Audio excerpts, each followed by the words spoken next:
안녕하세요, 여러분. 오늘은 교정사회론 4주차 날입니다. 말 그대로 완연한 봄이지요.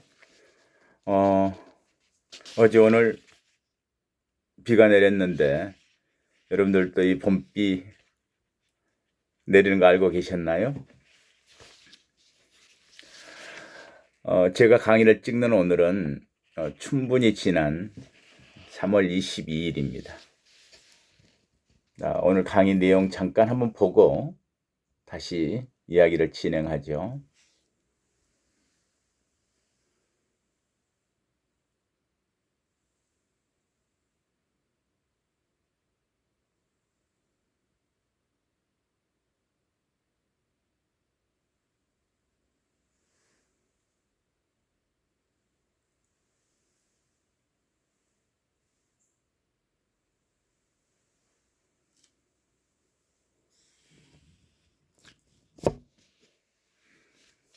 화면을 보면서 제 방 서재까지 다 보이네요. 처음 시작할 때 40명으로 시작했는데 지금 우리 친구들이 44명이래요. 첫 수업 시간은 모든 사람 출석으로 처리했고요. 그 다음부터는 온라인 강의 때문에 여러분의 출석을 저는 체크만 할 수 있어요. 이 강의가 끝날 때까지 출석은 각자 알아서 좀 잘 챙겼으면 좋겠습니다. 나중에 물론 문제가 되면 저에게 이야기해 주세요. 잘못 체크된 부분은 제가 또 수정할 수 있을 것 같습니다. 오늘 주제는 교정초우 모델이 변천하면서 과연 우리 교정사회는 어떤 모습들로 변화해 갔을까, 이런 내용들이죠. 막연할 수 있어요.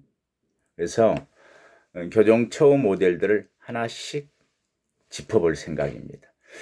교정을 전공한 사람들, 그런 학생들은 다시 한번 정리하는 기회가 됐으면 좋겠어요. 이야기를 수업을 본격적으로 들어가기 전에 관련된 이야기도 오늘 한 3가지 하고 갈 거예요. 이 이야기들은 교정사회 문화에 대한, 교정사회가 어떤 모습인지에 대한 이야기를 이야기되는 단초가 될 수도 있고 어쩌면 결론적인 이야기일 수도 있습니다. 아무튼 어제 오늘 비가 오면서 저는 그 봄을 좀 오히려 봄비 오는 날 봄을 더 만끽하는 것 같아요. 춘분이면 이제 뭐 낮과 밤의 길이가 같다. 이제 뭐 낮의 길이가 더 길어지는 날이다. 시작한다. 이런 때죠. 봄꽃도 이제 다투어 피기 시작하고. 요즘 내리는 비를 여러분도 그런 말 들었나요? 봄비는 쌀비다 그래요. 왜냐하면 농사 짓기에 농사를 시작하는데 절대적으로 지금 비가 필요할 때거든요. 경제학자 말을 빌리지 않아도 진짜 봄비는 돈비라는 말은 맞아요. 얼만큼 수확에 영향을 미치는가는 지금 온 비가 많이 결정해 주기 때문에요. 그래서 이럴 때 우리 속담에 이런 말도 있어요.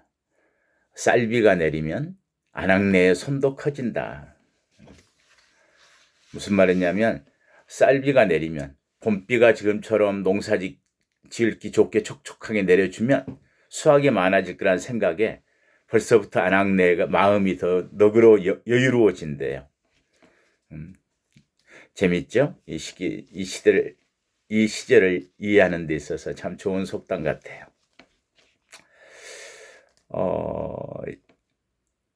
시를 하나 이야기해 줄까요? 제가 좀 봄날이라 코로나19 때문에 소식들을 못 전하니까 그냥 시 한 수로 어느 작자 미상의 시 한 수로 제 마음을 전해줬었어요. 한번 들어볼까요? 제목이 맞나 모르겠어요. 강둑에 꽃이 피어. 강둑에 꽃이 피어 그 소식 전하고자 남쪽에 사는 친구를 찾아갔네. 그 친구는 이미 달포전에 술병 하나 들고 꽃구경 가고 없네. 제가 이 시절에 좋아하는 시였는데 의외로 많은 사람들이 어, 푸르른 젊은 시절을 더 그리워하는 시로 받아들여 주더라고요. 그래, 언제든지 훌쩍 떠나서 보고 싶으면 만나곤 했었는데 그렇게 못한 삶이 이게 뭐지? 이런 회한 같은 게 반응들이 그런 반응이 많이 왔었어요. 자, 오늘 이 주제, 오늘의 강의 주제와 맞는 이야기했죠? 교정사회를 이해하는 단초이자 어쩌면 결론적인 이야기할 수 있는 이야기를 한 3가지 하고 진행할게요. 첫 번째 이야기는, 이건 뭐,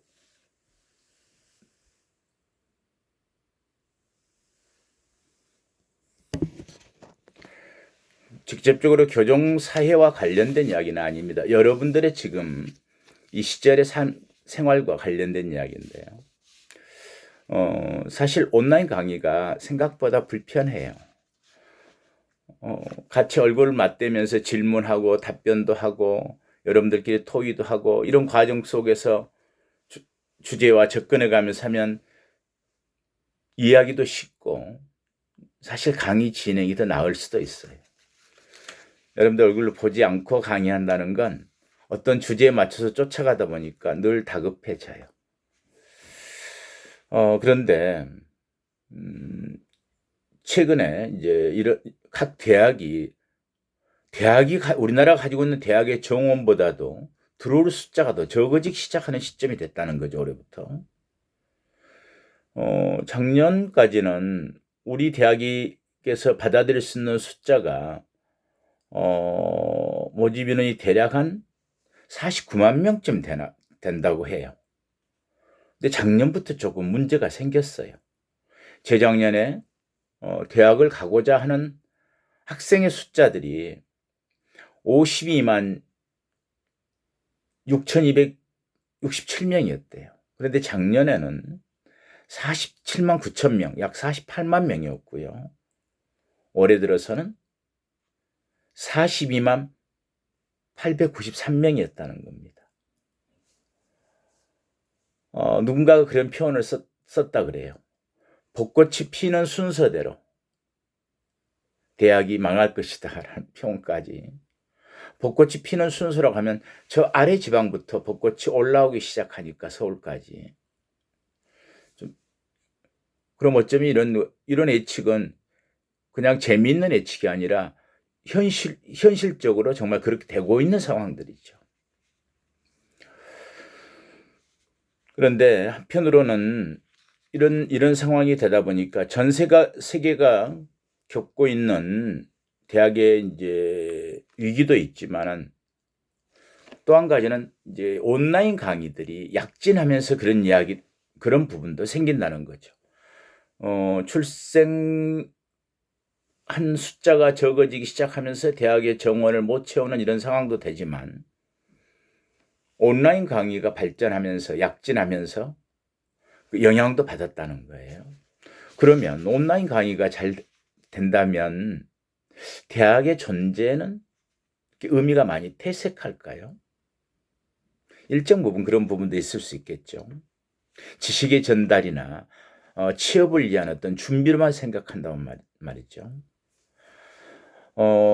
무크라는 게 있대요. MOOC 이렇게 하는데 그게 온라인 공개 수업을 말하는 건데 전 세계에서 가장 뛰어난 인공지능 전문가가 무료로 온라인 수업을 진행하는 곳이래요. 전 세계 최고 전문가가 여는 수업을 수백만 명의 학생이 시간의 제약 없이 원하는 시간대에 들을 수 있다. 이 때문에 무크는 대학 오프라인 수업의 대항마로 여겨지기도 했고 하고 있습니다. 하지만 이 문제가 뭘 가져올까요? 첫째,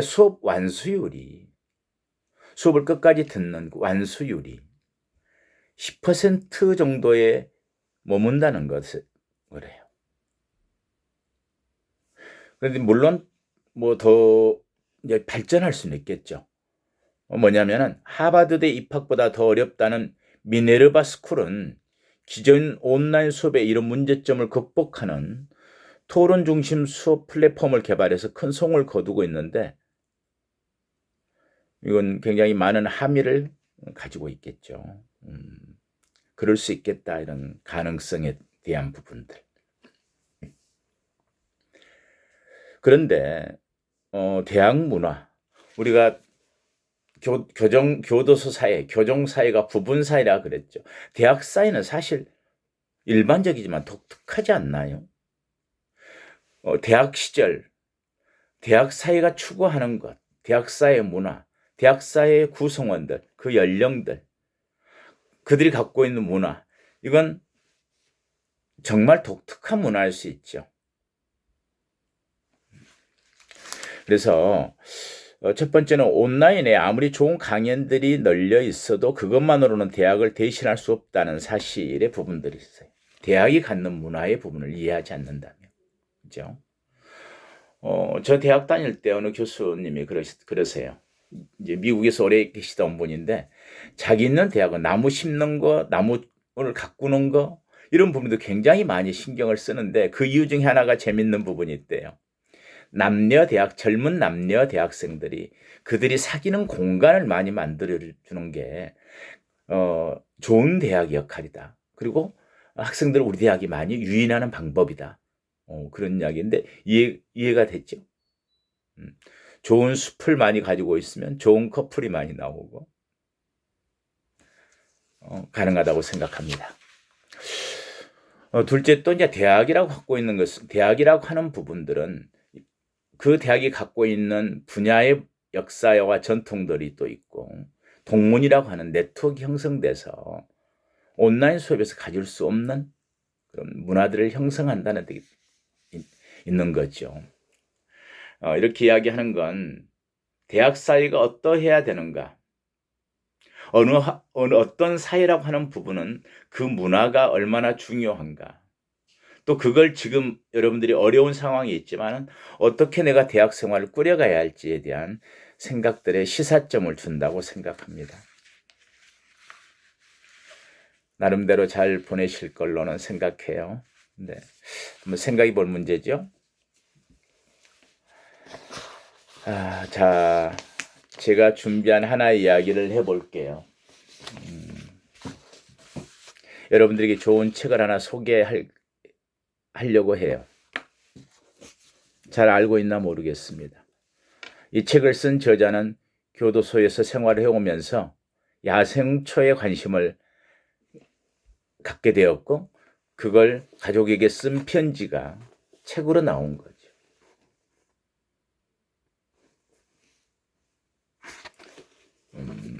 이 시절에 또는 이 과목을 공부하면서 꼭 권하고 싶은 책입니다. 일단 책 제목은 야생초 편지인데 저자는 황대권 그리고 쓰다 글과 그림을 본인이 직접 만든 거예요. 이분에 대해서는 개인적으로 알지는 못한 분이지만 1955년 서울생이고 서울 농대를 졸업하고 뉴욕 소재 사회과학대학원에서 아마 뉴 스쿨 포 소셜 리서치라는 데인가 봐요. 뉴욕 소재 사회과학대학원에서 제3세계 정치학을 공부하던 중 학원 간첩단 사건에 연루되어 무기징역을 선고받았어요.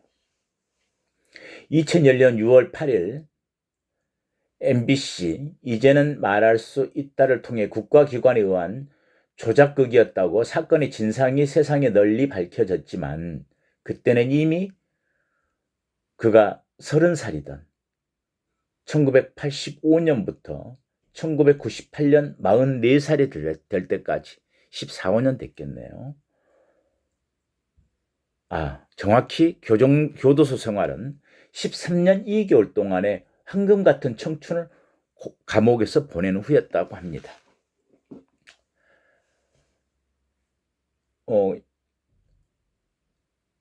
이 사람 말을 빌리면 내 인생을 내 의지로 내가 바꿔나갈 수 있다고 철석같이 믿었던 젊은 시절, 무기징역 선고는 날벼락 같은 것이었고 자신은 일대 혼란에 빠졌었다는 겁니다. 그것은 이제까지 그가 살아온 길과 세상의 이치에 대해 처음부터 다시 생각하게 만들었던 시기였다. 이렇게 시작을 하고 있어요. 이 사람 소개를.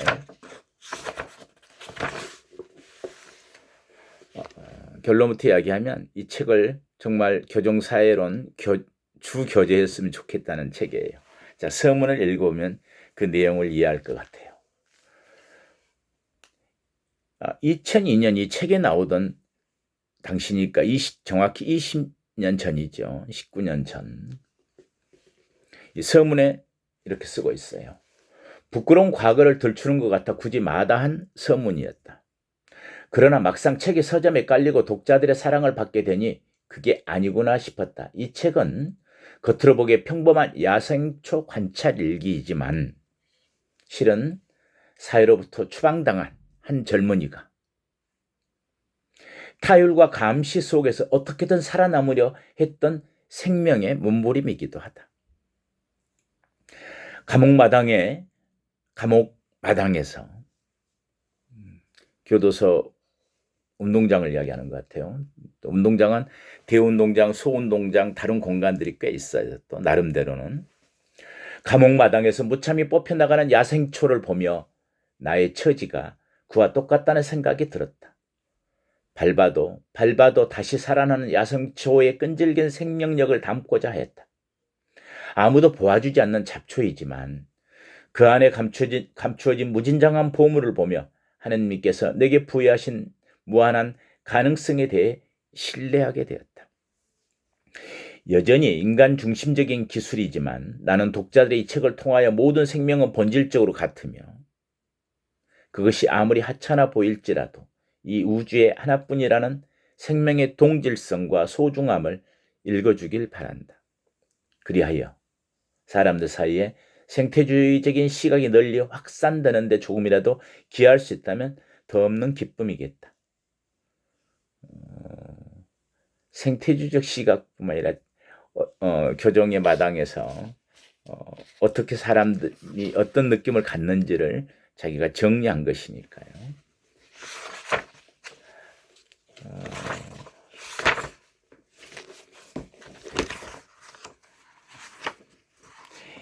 이 책의 구성을 재미있게 했어요. 야생초에 대해서 쓴 글이지만 내용 전체가 목차를 달았어요. 1, 2, 3, 4, 5. 1번 목차. 안동교도소에서 1992년부터 93년 1년 있었나 봐요. 다음 그때 1년. 다음 2번 안동교도소에서 두 번째 94년. 세 번째 안동교도소에서 1994년. 네 번째는 안동에서 생활하다가 그러니까 94년에 떠났다면은 2, 3년을 안동교도소에서 생활하다가 대구교도소로 이송을 간 것 같아요. 그래서 다음 네 번째 제목이 목차에 대구교도소에서 94년부터 96년 3년간의 기술이에요. 마지막에는 대구교도소에서 대전교도소로 다시 이송을 간 것 같아요. 대전교도소에서 이렇게 목차를 교도소에 자기가 수용되었던 시설들의 순서대로 야생초와 함께 느꼈던 이야기를 기술한 거예요. 일단 시작의 장면 책이에요. 재미있죠? 직접 쓴 편지 글들, 그림을 그려서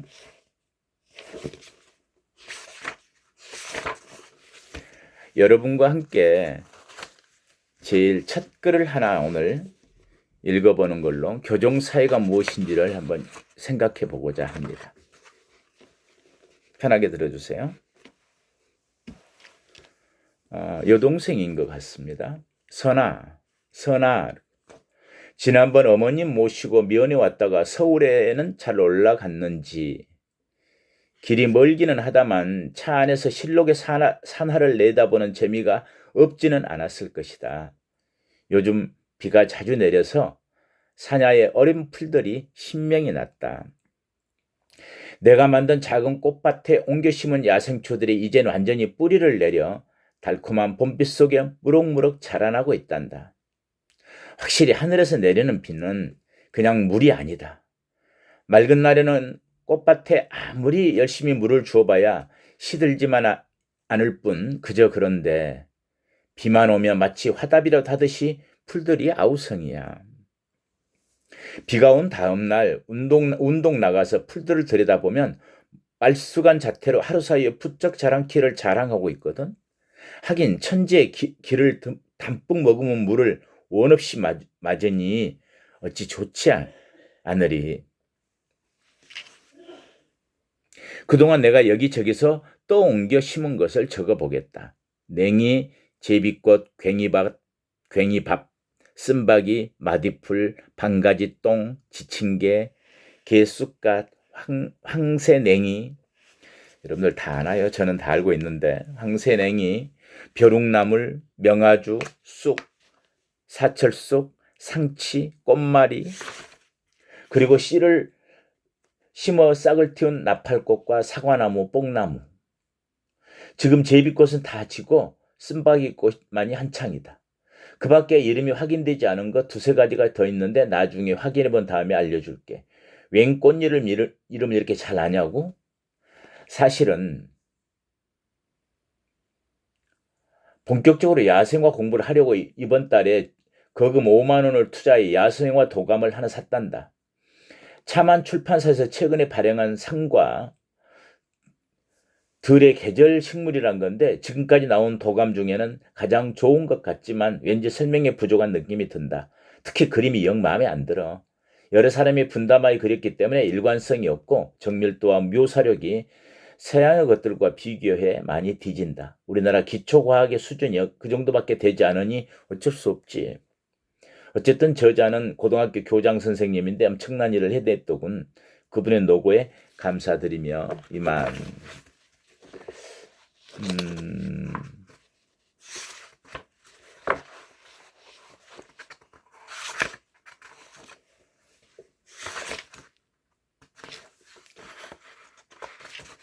그리고 나서 보면 또 이제 사회 참관이라고 사회 견학이겠죠. 참관은 밖에 있는 사람이 안에 들어오는 거고 안에 있는 사람이 밖에 나가는 건 이제 견학이라고 하는데 이분이 용어를 잘못 쓴 건 있을 수 있을 거예요.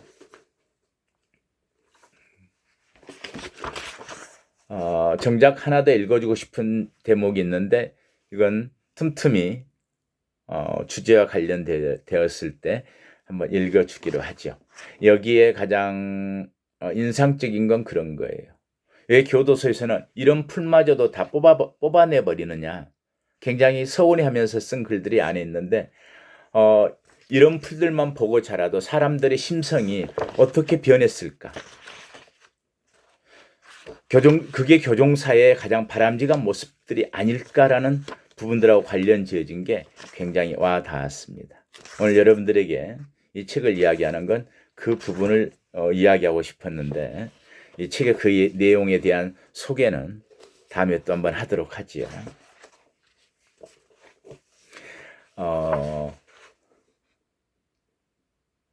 이야기를 한 가지 더 하고 넘어가려고 하는데 좀 쉬었다가 다음 시간에 다시 또 이야기를 진행하도록 하겠습니다. 쉬었다 하죠.